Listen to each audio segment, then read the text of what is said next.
वो है पॉइंट। ठीक है, पॉइंट दो तरीके से रिप्रेजेंट होता है, बहुत ध्यान से। आपको पॉइंट का मीनिंग पता है, हमको ये पता है, मगर इसका जो यूज होता है शायद आप में से किसी किसी को इसके बारे में नॉलेज ना हो। बहुत बेसिक पार्ट है, बहुत ध्यान से देखिएगा। पॉइंट जो है इसको रिप्रेजेंट करते हैं एक तो कार्टेशियन सिस्टम में, और दूसरा इसका एक पोलर सिस्टम होता है।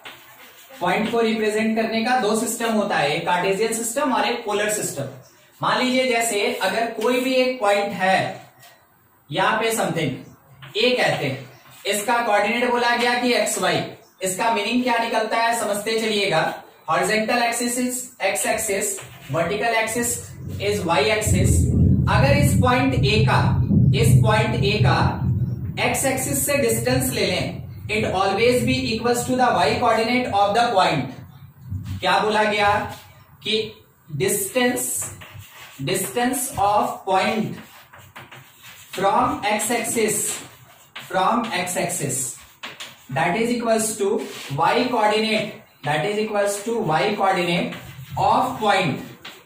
देखिए बहुत छोटा बात है, बहुत बेसिक बात है, मगर ध्यान रखिएगा इसलिए बोला जा रहा है कि बेसिक पार्ट पे एडवांस का क्वेश्चन होता है, और जो मेन का क्वेश्चन होता है वो फॉर्मूला बेस्ड होता है।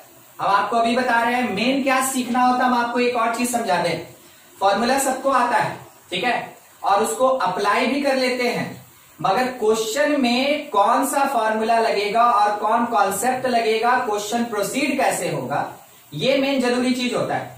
और आपको यहां पे वही सीखना है। आप 2 साल फॉर्मूला याद किए, आप उसको अप्लाई भी किए, उस पर क्वेश्चन भी बनाए, मगर जब कभी भी कोई ट्रिकी क्वेश्चन आता है ना सर, समझ में नहीं आता है कि वहां पे कैसे पता करें, यही फॉर्मूला लगेगा, यही कॉन्सेप्ट लगेगा, मेन आपको वही सीखना है। तो आप हर बेसिक पार्ट को ध्यान से देखें, कोई भी क्रॉस क्वेश्चन हो तुरंत पूछें। अदरवाइज आपको अगर लगता है कि हाँ ये हम पढ़े हैं, फिर भी आपका रिवाइज होगा, ध्यान रखिएगा, एकदम फ्रेश माइंड होके बैठिए।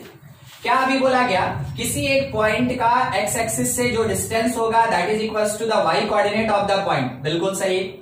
अगर हम इधर से परपेंडिकुलर डिस्टेंस निकालें तो हम ये कह सकते हैं कि वाई एक्सिस से पॉइंट का डिस्टेंस ऑफ पॉइंट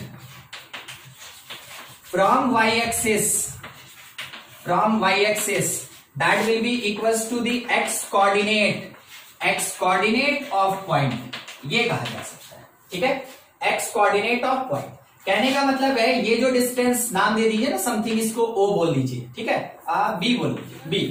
तो ये जो ab डिस्टेंस होगा it is equals to y, ये जो ac डिस्टेंस होगा ac that is equals to x, ठीक है। तो अगर कोई एक पॉइंट दिया, अगर कोई एक पॉइंट मेरे क्वेश्चन में यहां कहीं पे दिया और हमको ये बताया कि देखो इसका कोऑर्डिनेट 3, 4 है, तो हम ये कह सकते हैं कि एक्स एक्सिस से इसका जो डिस्टेंस होगा means this distance let be l, और वाई एक्सिस से जो डिस्टेंस होगा m, नाम दे दिए, तो l का वैल्यू हम बता सकते हैं it is equals to y coordinate 4, और m का वैल्यू हम बता सकते हैं it is equals to x coordinate 3, ठीक है।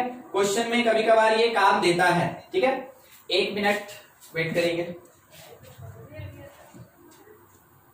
चलिए ठीक, ये चीज है। अब आपसे थोड़ा सा डिस्कशन कर ले कौन से पॉइंट पे, तो पॉइंट है मेरा पोलर सिस्टम। देखिए अगर हम किसी एक पॉइंट को यहां पे पुट किए, लेट बी एक्स वाई, ठीक है, एक्स वाई, ऑरिजिन से हमेशा डायरेक्ट कीजिए, ऑरिजिन से डायरेक्ट कीजिए, इस पॉइंट P को ऑरिजिन से डायरेक्ट कीजिए। तो एक पॉइंट का कोई डायरेक्शन नहीं होता है, मगर जब वो पॉइंट ऑरिजिन से मिलके एक लाइन बना देता है तो उसका डायरेक्शन होता है। तो अब आप ये सोच लें कि पॉजिटिव एक्स एक्सिस से अगर एंटी क्लॉकवाइज डायरेक्शन में इसको थीटा अज्यूम कर लिया जाए, तो 2 फैक्टर आपके सामने है, ध्यान से देखिएगा। कौन कौन सा? एक तो मेरे पास एंगल है, एंगल जो बेसिकली वर्ड यूज होता है मैथमेटिक्स में कोऑर्डिनेट में डायरेक्शन के नाम से, और वो डायरेक्शन या एंगल कितना है मेरे पास? थीटा। दूसरा मेरे पास ओपी डिस्टेंस है, ओपी डिस्टेंस, और ये जो ओपी डिस्टेंस होगा इसको आर से रिप्रेजेंट करेंगे, और डिस्टेंस फॉर्मूला लगा के, क्योंकि ओरिजिन इज 0, 0, तो डिस्टेंस फॉर्मूला लगा के आप कह सकते हैं ये x square plus y square के बराबर होगा। ठीक है, दो फैक्टर कौन कौन सा, एक थीटा और दूसरा डिस्टेंस r। अब इस थीटा का कॉन्सेप्ट जो आता है थोड़ा उसको समझिएगा। यहां से एक परपेंडिकुलर डाले, नाम दे दिए इसका a, O A P right angle है, O A P right angle है। तो अगर ये राइट एंगल है तो इसमें कोई हमको बताएगा एपी का डिस्टेंस कितना होगा, एपी एपी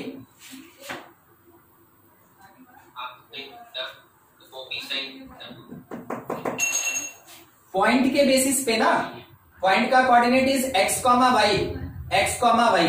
ठीक है, तो एपी का डिस्टेंस यानी एक्स एक्सिस से डिस्टेंस, वही नहीं यहां बता रहे थे, एक्स एक्सिस से distance that is equals to y. ठीक है, जो मेरे पास ये डिस्टेंस आएगा तो कोई बताएगा ये डिस्टेंस कितना होगा, ये डिस्टेंस x। तो अगर ये x है तो बिल्कुल OA भी मेरा कितना आएगा, x। मेन हमको जरूरत था नीचे बेस का, रीजन है हम आपको राइट एंगल ट्रायंगल में कुछ दिखाना चाहते हैं। राइट एंगल ट्रायंगल में मेरा परपेंडिकुलर लेंथ इज y और जो बेस होगा it is equals to x। तो बहुत क्लियर कट हम tan थीटा लिख सकते हैं। क्या आपको उधर साइड में दिख रहा है, एक मिनट थोड़ा सा देखिए, tan थीटा क्या लिखा जा सकता है, it is AP by OA, AP by OA means y by x, y by x। तो थीटा आप कितना लिख सकते हैं, it is tan inverse y by x।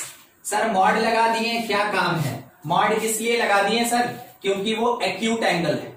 जब भी आप एक्यूट एंगल लेंगे tan मस्ट बी पॉजिटिव, और पॉजिटिव करने के लिए यहां पे मेरे पास मॉड होना चाहिए। ठीक है, तो जब भी एक्यूट एंगल का बात होगा, अभी हम आपको बताएंगे कि थीटा का रेंज कहां से कहां हो सकता है, मगर अभी जस्ट हम इसको फर्स्ट क्वाड्रेंट में रखे, यानी कि वो एक्यूट एंगल होना चाहिए। और एक्यूट एंगल होने के लिए tan थीटा हमेशा पॉजिटिव होना चाहिए, पॉजिटिव होना चाहिए। इस कारण से थीटा का calculation on basis of y and x is equals to tan inverse y by x। मिल गया theta, it is the direction of point with respect to origin from x axis. ठीक है, उसके बाद OP यानी ये जो r आया, it is distance of point from origin.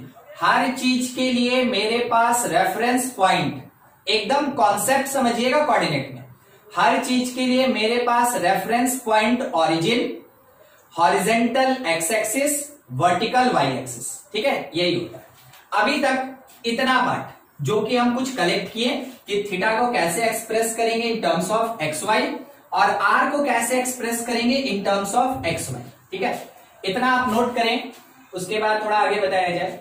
एक और चीज नोट करने से रिलेटेड, जब आपको बता दिया जाएगा तो बोर्ड से हट जाएंगे, आप स्क्रीनशॉट ले लें, मगर आप अपनी कॉपी में लिखते रहें। बाय द वे अगर कुछ छूट गया, जैसे कोई जल्दी लिख लेता है, किसी किसी को थोड़ा टाइम लगता है, कुछ छूट जाएगा तो बाद में आप स्क्रीनशॉट से देख के आप उसको कंप्लीट कर सकते हैं। मगर कोशिश कीजिए पूरा कि क्लास में ही इसको नोट कर ले। ठीक है, और मेरे साथ लिखते रहने का कोशिश कीजिए। नोट करेंगे, हो जाएगा तो बता दीजिएगा। के लिए जो भी है वो डेटा कलेक्शन कैसे करेंगे उस बात को थोड़ा समझिएगा। देखिए, मान लेते हैं जैसे ये अपने पास ना फर्स्ट क्वाड्रेंट है और ये सेकंड है, ये थर्ड हो गया और ये फोर्थ हो गया। ठीक है, तो इस जगह पे हमको साइन पता है कि पॉजिटिव पॉजिटिव होता है, यहाँ पे नेगेटिव पॉजिटिव, इस प्लेस पे नेगेटिव नेगेटिव, इस प्लेस पे x पॉजिटिव और y नेगेटिव होता है। ठीक है, अब मेरे जो पॉइंट का रोटेशन होगा और उसका जो एंगल होगा उसके लिए समझिएगा, principal value of theta, principal value of theta belongs to close minus pi से ओपन पाई तक होता है। ठीक है, principal value of theta for the polar system ये हमेशा माइनस पाई से पाई तक होता है, माइनस पाई से पाई तक होता है। अच्छा, इसका मतलब क्या हुआ, माइनस पाई कौन और पाई कौन, यही होता है, माइनस पाई भी यही है और पाई भी यही है। तो इसका मीनिंग क्या हुआ, ध्यान से देखिए, नेगेटिव और पॉजिटिव, एक्यूट और ऑब्ट्यूज, इससे बड़ा नहीं एंगल लेना है। थीटा के लिए नेगेटिव या पॉजिटिव एक्यूट या ऑब्ट्यूज यही अलाउड होता है, that is called the principal value of theta. ठीक है, अगर इससे ज्यादा दे दिया तो, अगर इससे ज्यादा दे दिया तो क्या करेंगे? पॉइंट है if theta is greater than pi then subtract 2 pi from theta. वैसे केस में थीटा में से क्या करेंगे? 2 पाई को सब्ट्रैक्ट करेंगे। ठीक, दूसरा कंडीशन, अगर थीटा का value less than minus pi से छोटा हो गया, जो कि इस रेंज से बाहर निकल गया, अगर माइनस पाई से छोटा है तो वैसे केस में then add 2 pi from theta या इन थीटा। ठीक है, क्या करेंगे? थीटा में हम लोग ऐड कर देंगे, कितना यूनिट ऐड करेंगे? 2 पाई यूनिट ऐड करेंगे। ठीक है, इन थीटा। अच्छा, इसका क्या मीनिंग देखिएगा, अपने पास एंगल अगर कभी भी माइनस पाई से छोटा हो जाएगा तो वो कौन से क्वाड्रेंट में चला जाएगा? एंगल आपको दिखा रहे हैं, मान के चलिए लास्ट वाले पॉइंट को समझाने के लिए, मान लीजिए थीटा -3π/4 है। ठीक है, तो बताइए तो ये अपने रेंज में है कि नहीं है? माइनस पाई से पाई के बीच में है कि नहीं है? नहीं पता, हम आपको दिखाते हैं। है, ठीक है, तो आप कह सकते हैं it belongs to minus pi से पाई। जिसको नहीं समझ में आया ध्यान से देखिएगा, अगर आप माइनस पाई प्लस π/4 कीजिएगा ना, माइनस पाई प्लस π/4, तो ये -3π/4 देगा। तो माइनस पाई से ज्यादा, माइनस पाई से ये ज्यादा है कौन? -3π/4। तो ऑब्वियस सी बात है ये तो रेंज के अंदर बिलोंग करेगा, माइनस पाई से पाई के बीच में बिलोंग करेगा। बिल्कुल, तो हमको कुछ नहीं करना है, ये मेरा कंसीडर्ड पार्ट है। दूसरा देखिए, अगर थीटा मेरे पास दिया -5π/4, बोलिए ये इससे बिलोंग करेगा कि नहीं करेगा? प्रिंसिपल वैल्यू से सर करेगा। नहीं, देखें नहीं करेगा। क्यों नहीं करेगा समझिएगा। मान लीजिए ये माइनस पाई है और ये पाई है। ठीक है, हम इस -5π/4 को दिखा रहे हैं, -पाई और -π/4। तो -पाई से छोटा हो रहा है ना, नेगेटिव होना मतलब लेफ्ट जाएगा, तो -5π/4 यहां होगा। तो अपने रेंज से ये बाहर निकल गया, अपने रेंज से ये बाहर निकल गया, इस कारण से डज नॉट बिलोंग्स टू -पाई से पाई, वो अपने रेंज से बाहर निकल गया। ठीक है, तो अगर ये नहीं बिलोंग करे तो इसका मीनिंग क्या हुआ? देखिए, इसका मीनिंग ये हुआ कि -पाई से थीटा मेरा छोटा है, -पाई से थीटा मेरा छोटा है, तो वैसे केस में क्या करेंगे? 2 पाई ऐड करेंगे, किसमें? थीटा में। तो आप ये कह सकते हैं फॉर प्रिंसिपल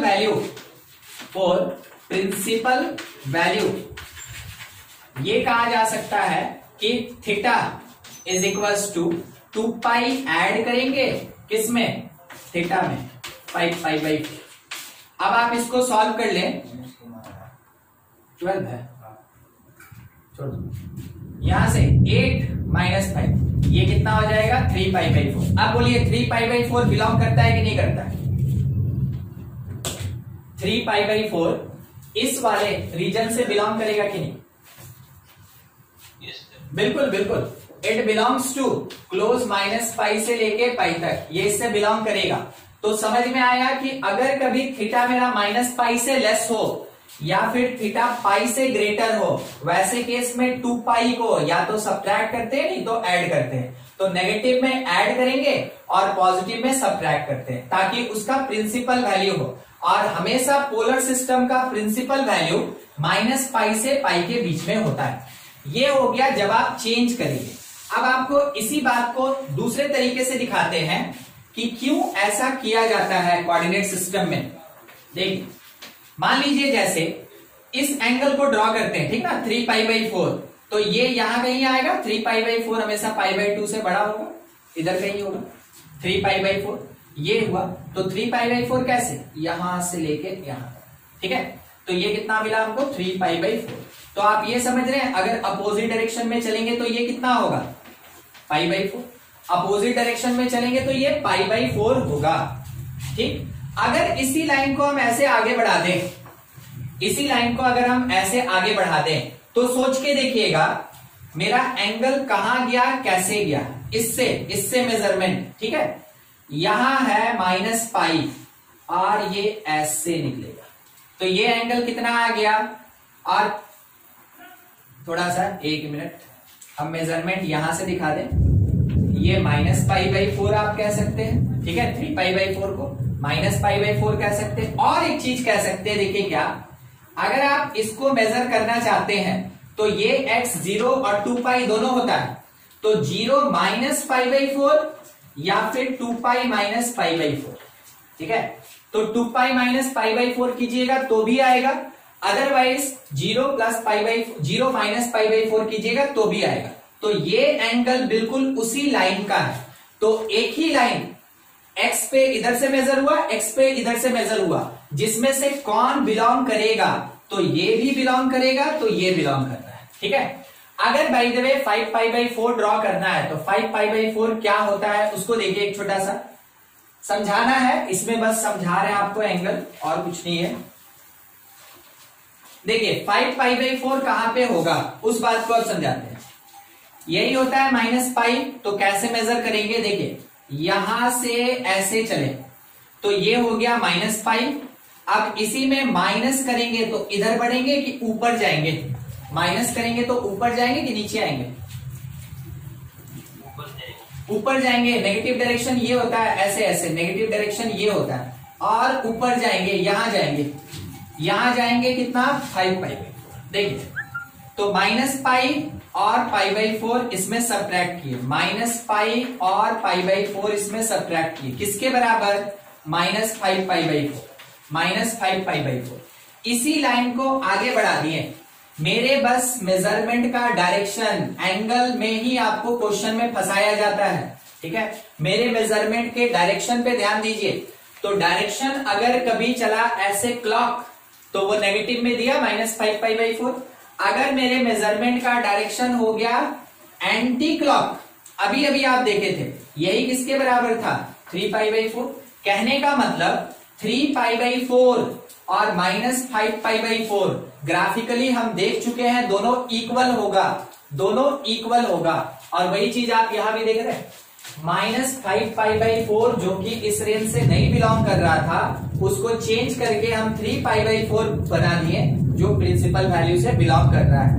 आपका आंसर दोनों में सेम आएगा, मगर बाय द वे आप अगर इसको टिक कर दिए, ऑप्शन में ये भी है, अगर आप इसको टिक कर दिए आपका गलत हो जाएगा, आप इसको टिक करेंगे आपका सही रहेगा। समझ रहे हैं कि क्या बताया जा रहा है, आपको प्रिंसिपल वैल्यू एंगल के लिए बताया जा रहा है, और आपको ग्राफिकली दिखाया गया कि दोनों एक ही चीज होता है, मगर लिखने में अगर आप इसको लिख दिए तो गलत और ये लिख दिए तो सही, ठीक है। ये छोटा छोटा चीज होता है जिसपे ध्यान रखना है, नोट कीजिए। देखिए नेक्स्ट, जो पोलर कोऑर्डिनेट होता है लिखने का तरीका क्या होगा, पोलर कोऑर्डिनेट ऑफ पॉइंट, इसके लिखने का तरीका क्या होगा। लिखने का तरीका हमेशा ये होता है कि पॉइंट P अगर है तो वो r थीटा के फॉर्म में लिखा जाएगा, ठीक है। पोलर कोऑर्डिनेट हमेशा r थीटा के फॉर्म में लिखा जा सकता है। अब r और थीटा यही है, यही पॉइंट अगर xy लिखा गया तो देखिएगा, समझते चलिएगा, ये हुआ पोलर कोऑर्डिनेट और ये हुआ कार्टेशियन कोऑर्डिनेट, ये है कार्टेशियन कोऑर्डिनेट। तो इसका मतलब है दोनों के बीच में कोई रिलेशन भी है क्या, बिल्कुल है। जब आप इसको रिलेट करेंगे तो r को लिख सकते हैं √x² + y², ठीक है। और आप थीटा को लिख सकते हैं tan इनवर्स y/x, ठीक है। मान लीजिए जैसे सारा काम थीटा का ही होता है, आर में कभी कोई दिक्कत नहीं होता है, दिक्कत होता है पूरा थीटा में। एक अगर थीटा बदल के दे दिया फंस जाइएगा, ध्यान दीजिएगा। मान लीजिए अल्फा मेरे पास एक्यूट एंगल है, अल्फा एक एक्यूट एंगल है, तो क्या करेंगे, अभी इस पे हम जोड़ डाल के एक बार बताए थे, एक्यूट मतलब tan पॉजिटिव होना चाहिए, तो tan inverse under-mod y/x use होगा, ठीक है, अंडर-मॉड y/x यूज होगा। ध्यान से, फर्स्ट क्वाड्रेंट में अगर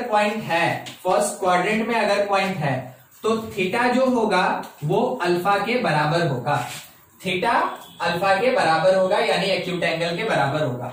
सेकंड क्वाड्रेंट कोई बताएगा?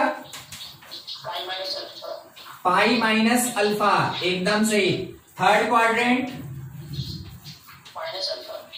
नहीं, थर्ड क्वाड्रेंट माइनस नहीं, minus pi plus alpha, minus pi plus alpha.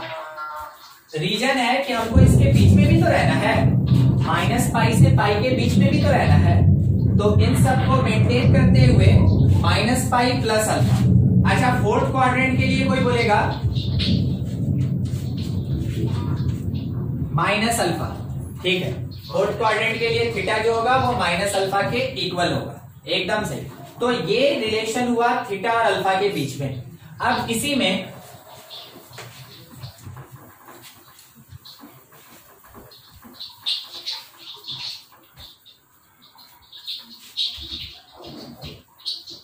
देखिए, इसी कॉन्सेप्ट में थोड़ा आगे और मेरे पास आर मिला थीटा मिला, ठीक है, आर मिला थीटा मिला। अब क्या रिलेशन? तो रिलेशन देखिए, relation between r theta x y, इसके बीच का एक रिलेशन। तो आप में से कोई हमको एक चीज बताया था, वेक्टर में भी पढ़े आप, ये एक पॉइंट है P एक्स वाई, तो इसका अगर ये एंगल थीटा है तो अलोंग एक्स कंपोनेंट क्या होगा? अलोंग एक्स कंपोनेंट क्या होगा? आर कॉस थीटा, एकदम ठीक। अलोंग वाई कंपोनेंट क्या होगा? R sine theta, r sine theta. यानी हम ये लिख सकते हैं कि x is equals to r cos theta and y is equals to r sine theta, ठीक है। अब हम आपसे बस एक सवाल पूछ रहे हैं, इतना कॉन्सेप्ट हुआ ना, एक छोटा सा, एकदम छोटा सा सवाल। देखिए, P मेरे पास लिखा एक्स वाई, आपको सिस्टम बताना है कि कार्टेशियन की पोलर, और P लिखा r cos theta comma r sine theta, ठीक है, और P लिखा that is equals to root under x square plus y square और comma tan inverse y by x. चलिए सोच के बताइए, फर्स्ट वाला पोलर की कोऑर्डिनेट या कार्टेशियन, कौन सा सिस्टम? फर्स्ट वाला कार्टेशियन, फर्स्ट कार्टेशियन। चलिए सेकंड बोलिए, सेकंड, सेकंड पोलर, ठीक है। Third, third Cartesian, third Cartesian. बस यही तो सिखाना था आपको, हाँ वही बता रहे। कार्टेशियन कैसे हुआ? देखिए, x का value r sine cos theta है, x का वैल्यू r कॉस थीटा है, तो r कॉस थीटा मतलब x ना, r कॉस थीटा मतलब x और r साइन थीटा मतलब y। ठीक है, आप r और थीटा को यूज किए, मगर पोलर का फॉर्मेट होता है r theta, not r cos theta r sine theta. जब r और थीटा रहे तो पोलर बोले, अदरवाइज पोलर ना बोले। r कॉस थीटा तो रिप्रेजेंट कर रहा है x को और r साइन थीटा रिप्रेजेंट कर रहा है y को, तो ये तो x कॉमा y लिखा है, x कॉमा y लिखा है, और वो किस में होता है? कार्टेशियन में होता है। क्लियर हुआ बात? हाँ ठीक। फोर्थ, फोर्थ ये पोलर, फोर्थ पोलर होगा, एकदम ठीक। आप बस इसी कॉन्सेप्ट को समझिए, अगर x है या x का वैल्यू है, y है या y का वैल्यू है, कार्टेशियन सिस्टम। अगर x y किसी भी फॉर्म में r है और थीटा है, then it is polar system. देखिए, आपके सामने लिखा है कि theta tan inverse y by x है, तो आप समझ सकते हैं ना कि ये जो सेकेंड पार्ट है ये एक्चुअल में थीटा है। आपके सामने लिखा है कि r root under x square plus y square होता है, यानी ये जो फर्स्ट वाला पार्ट है ये r है, तो p में लिखा क्या है? r कॉमा थीटा लिखा है, तो कौन से टाइप का सिस्टम? पोलर सिस्टम होगा। बस यही चीज आइडेंटिफाई कर, कहीं दिक्कत नहीं, नोट कीजिए तब। और आपके पास एक क्वेश्चन है, नोट करके इसको बनाइएगा। Represent, represent in polar form, ठीक है, पोलर बताना है।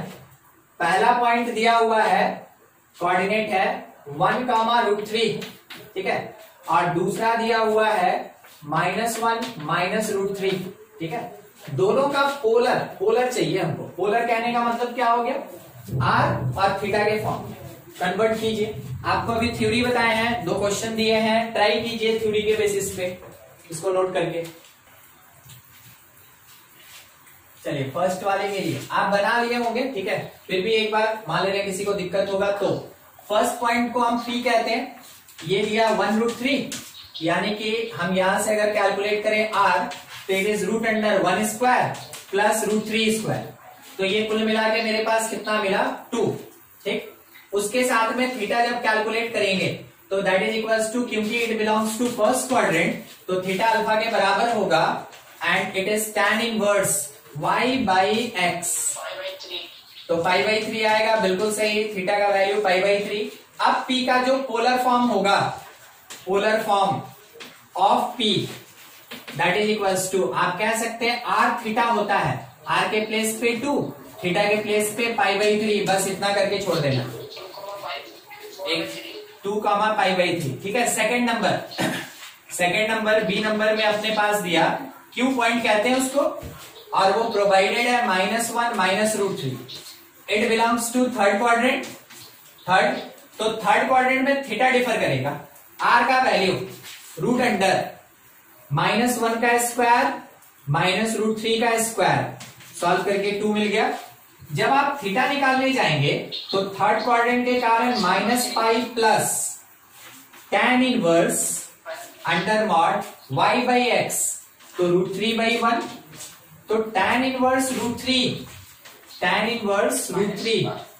π/3 आएगा, ठीक है, और -π plus π/3 that is equals to -2π/3, ये कहा जा सकता है। अच्छा, इसके बेसिस पे Q हम लोग को मिला, Q इन पोलर फॉर्म किसके बराबर, r2, ठीक है, और थीटा -2π/3, ऐसे रिप्रेजेंट करना है, ठीक है, इस तरीके से, यही उसका यूज होता है। क्वेश्चन और लिया जाए, इस पे जितना क्वेश्चन बनाइए फ्लुएंसी आएगा। क्वेश्चन ये दिया है, फाइंड कार्टेशियन कोऑर्डिनेट्स, ठीक है, कार्टेशियन कोऑर्डिनेट्स। फर्स्ट पॉइंट दिया हुआ है 5, π माइनस tan इनवर्स 4/3। सेकेंड दिया हुआ है 5√2, π/4। देख के क्या आपको पता चला फर्स्ट वाला कौन से क्वाड्रेंट से बिलोंग करेगा, ये पोलर फॉर्म है, कौन सा क्वाड्रेंट, सेकेंड से बिलोंग करेगा, और ये कैसे पता चला, एंगल से, हाँ, नहीं, दोनों पॉजिटिव से नहीं होता है, दोनों पॉजिटिव से इसमें नहीं होता है, क्योंकि ये तो r थीटा है ना, ये r थीटा है, दोनों पॉजिटिव से इसमें नहीं होगा, यहां एंगल से होगा, एंगल से। देखिए ये पाई माइनस अल्फा लिखा, तो पाई माइनस अल्फा होना मतलब सेकंड, और ये सिंपल अल्फा लिखा, अल्फा होने का मतलब क्या हो गया, फर्स्ट, ठीक है, हाँ, ये ऐसा हो। कन्वर्ट कीजिए इसको कार्टेशियन सिस्टम में, आपको पता है क्या करना है, कैसे करना है, ठीक है। x निकालना है r cos थीटा से, और y निकालना है r sin थीटा से। सॉल्व कीजिए जल्दी जल्दी।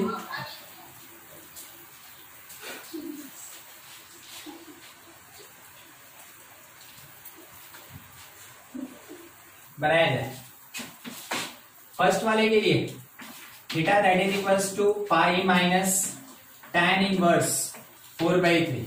देखिए, हाँ, यहीं से हम आपको एक छोटा सा चीज बता दें कि tan अल्फा इज 4/3, तो यहां से अगर आप sin अल्फा निकालना चाहेंगे, ठीक है, तो आप निकाल सकते हैं, एक्यूट एंगल पे बात कर रहे हैं, तो sin अल्फा कितना हो जाएगा 4/5, और cos अल्फा कितना हो जाएगा मेरे पास 3/5, निकल गया। देखिए, जब आपको क्वाड्रेंट पता हो ना, तो जरूरी नहीं है कि आप पूरा एंगल लेके चलें, जब आपको क्वाड्रेंट पता है तो पूरा एंगल लेके चलने का कोई जरूरत नहीं है, आपको काम होता है एक्यूट से आप कैलकुलेशन कर लेंगे, बाद में सेकंड क्वाड्रेंट का जो साइन कन्वेंशन है उसको लगा देंगे। हम आपको वही प्रोसेस दिखा रहे हैं यहाँ पे, देखते चलिए। x मेरा होता है r cos थीटा, हम यहाँ लिखे r cos अल्फा, ठीक है। r का वैल्यू मेरे क्वेश्चन में दिया 5 और 5 इंटू 3/5 3। उसके बाद y जो होता है ये होता है r sin अल्फा। बनाने का ना खुद से एक मेथड निकालना है, जरूरी थोड़ी रटा रटाया चीज ही हमेशा फॉलो करें, खुद से भी सोचना है उसको, ठीक है। r का वैल्यू मेरे पास 5 और sine alpha already calculated, it is 4/5। हाँ, तो ये मेरे पास क्या आया 3,4। तो हम ये कह सकते हैं, पॉइंट का नाम नहीं है ना, कुछ नाम दे देते हैं, P is 3,4। मगर सोचिए ये है कौन से क्वाड्रेंट का, सेकंड का साइन कन्वेंशन क्या होता है माइनस प्लस, आपका आंसर क्या होगा -3,4, ठीक है। ये फाइनल आंसर होगा -3,4। आप इसको भी जान रहे हैं कि सेकंड क्वाड्रेंट में x नेगेटिव और y पॉजिटिव होता है, तो अगर आपके पास दोनों प्लस आ रहा है तो बस एक साइन कन्वेंशन करना है, साइन कन्वेंशन कर दीजिए, आपका सही हो जाएगा आंसर। -3,4 इज करेक्ट आंसर, वो सही है।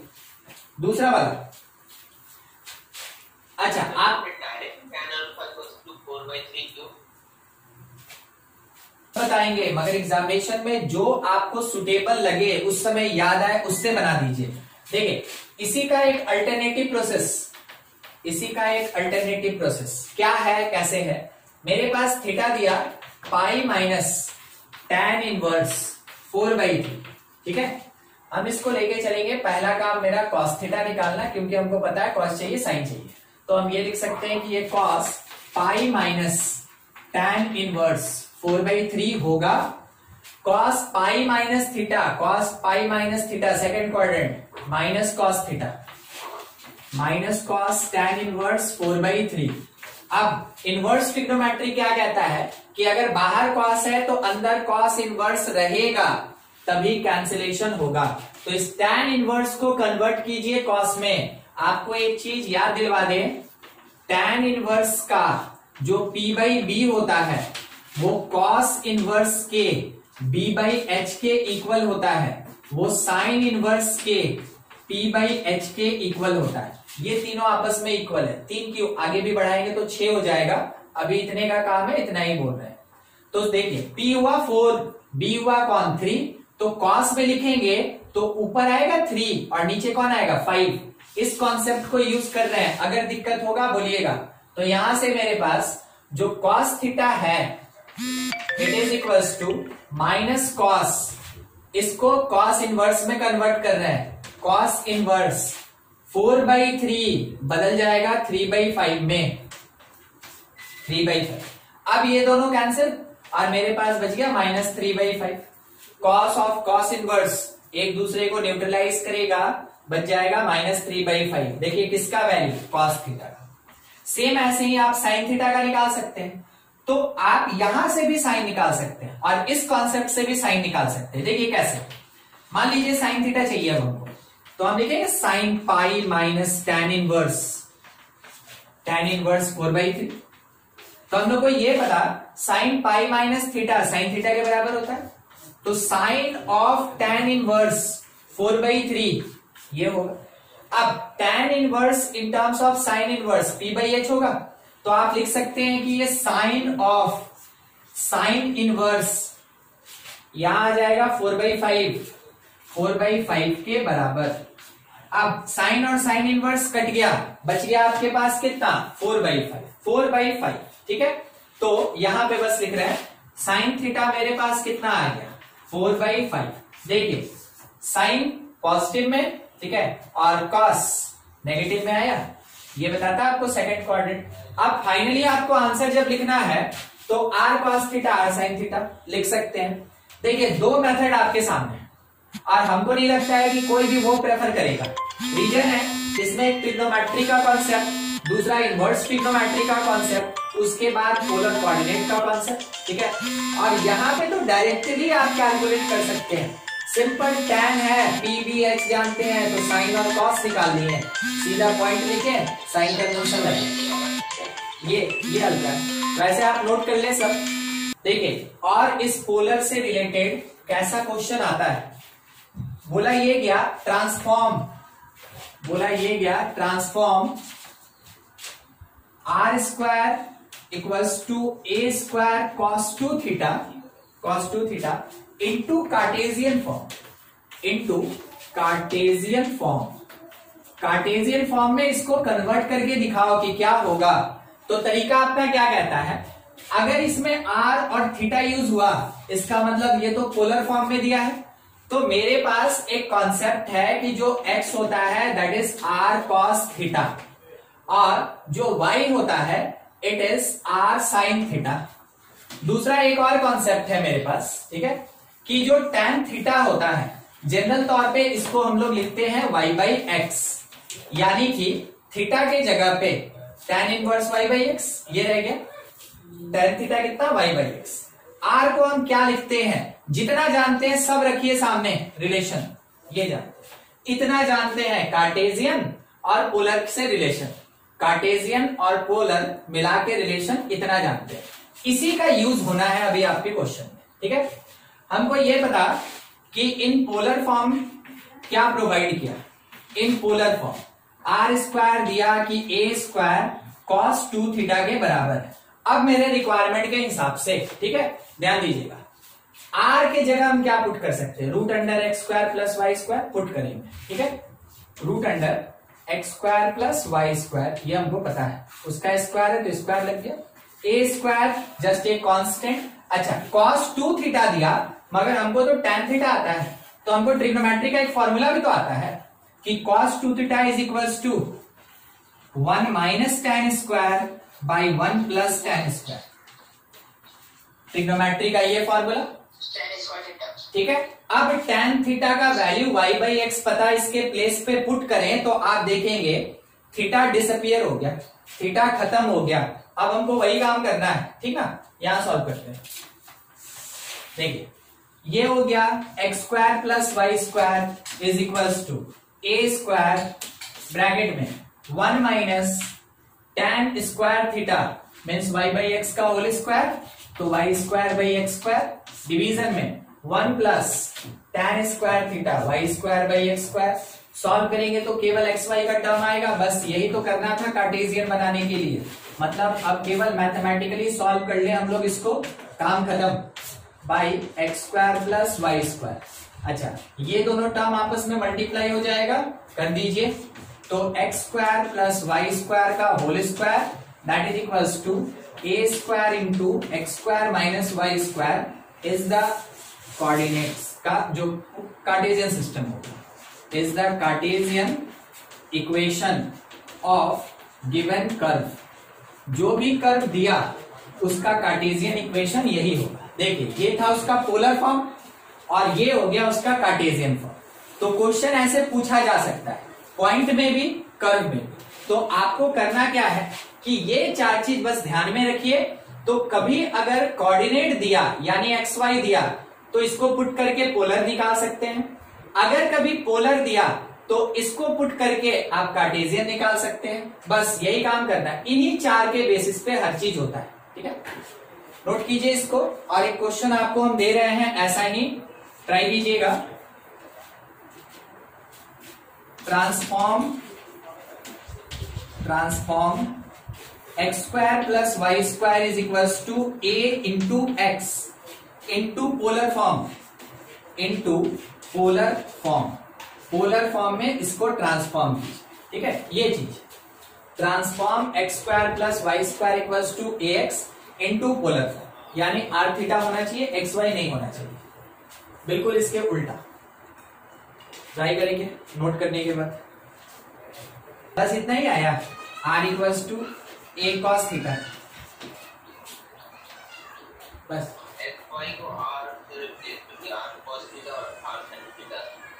हाँ ठीक है। अच्छा देखते हैं, x के जगह आर कॉस थीटा, y के जगह आर साइन थीटा, इसमें पुट किया जाए तो आएगा कितना, r square cos square theta plus r square sine square theta is equals to a into r cos theta. तो यहां से आर स्क्वायर कॉमन ले लें तो sine square plus cos square क्या हो जाएगा 1, यानी ये आर स्क्वायर हो गया is equals to a r cos theta. हाँ तो ठीक है, एक आर का कैंसिलेशन हो गया तो r is equals to a cos theta. R is equals to a cos theta. ठीक है, ए कॉस थीटा, बस ये हो जाएगा इसका पोलर फॉर्म। इतना ही अपना आंसर। ठीक है, चलिए ठीक है।